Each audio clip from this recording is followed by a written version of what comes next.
How often have you seen a film that starts off fresh and unique and then slowly morphs into every other film in that genre? Formula takes over form like it were written by ChatGPT. Hi, I am Sudesh Kamath. Welcome to Frequently Made Mistake, the show that helps you make sure that your screenplay does not forget to be your screenplay. Today's mistake is predictability and genre trappings. Every genre comes with its own tropes. They're basically the default routes on Google Maps that everyone takes. Helpful? Sure. But the moment your screenplay treats them as the only way to travel, then the audience too starts navigating your film well in advance. It's like the script telling them, in the next 500 meters there's a right coming up towards sentiment, or in the next 100 meters a left towards action.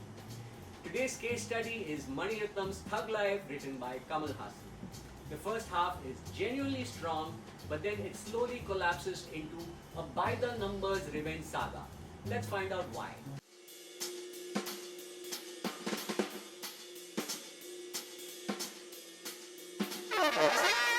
So let's talk theory. What are genre trappings? They're the familiar building blocks, tropes, archetypes, standard beats that the audience instantly recognize in different genres. Gangster dramas, romances, thrillers, or revenge dramas. Like the mentor-protege, or father-son, or brother against brother. They all exist for a reason. They're emotional shortcuts that helps the audience orient themselves, creating comfort and anticipation.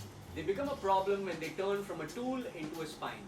A trope becomes a trap when the plot serves it instead of the character. When the story stops surprising us emotionally, when convenience replaces consequence, and when character growth freezes because the formula demands a certain ending. Predictability isn't about guessing the ending. It's the absence of discovery. A familiar ending can work as long as the journey feels new. Now let's look at Thug Life. In Thug Life, the first half builds a potent, rich world. A layered mentor-protege dynamic. A father-adopted son relationship with emotional depth. Jealousy, trust issues, ambition that feels organic to the gangster ecosystem. The protege caught between admiration, insecurity, and the need to prove himself. Multiple credible triggers for betrayal. Relationships matter, human stakes matter. The film promises a thug learning, breaking, and maybe transforming because of the people he loves and loses. But then the second half happens. It abandons all compelling threads and slips into a familiar revenge template. Villains line up for slaughter, redemption is rushed, irony is lost, the ending becomes predictable the moment the revenge arc begins. The biggest casualty, character growth. Now the absence of growth could have been interesting, but the film never dramatizes it. The father dies indirectly because of the hero's action, and in the end the protege dies too because of him. It should have landed like a moral gut punch, but it doesn't. Revenge beats take precedence over emotional consequence. The narrative flattens, the protagonist stops evolving, redemption becomes symbolic instead of psychological.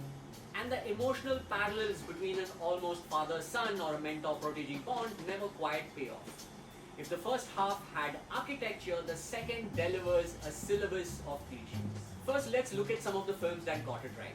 Kaithi, familiar tropes grounded in character logic. Jigarthanda begins as a gangster film but evolves into a story about art and purpose. Nayagan embraces the genre without being trapped by it. It's a gangster film that never behaves like it owes you the next beat. Thalapathy, a full-blown masala epic that hits big beats and lets emotional logic steer the story and not the genre playbook. Now these films use tropes as scaffolding and not the story. Great writers subvert expectations not to shock but to reveal truth, contradiction, or growth in character. So how do you subvert expectations? So here are a few pointers. Build arcs, not events. Identify all the genre cliches and break at least two of them intentionally. Surprise through character, not plot. Let flaws drive the midpoint.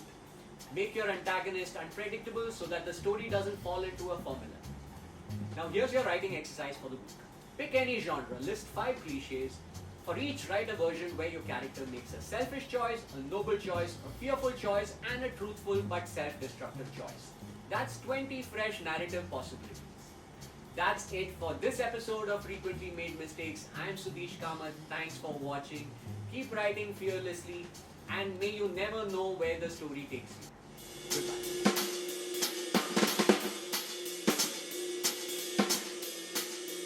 Thank you.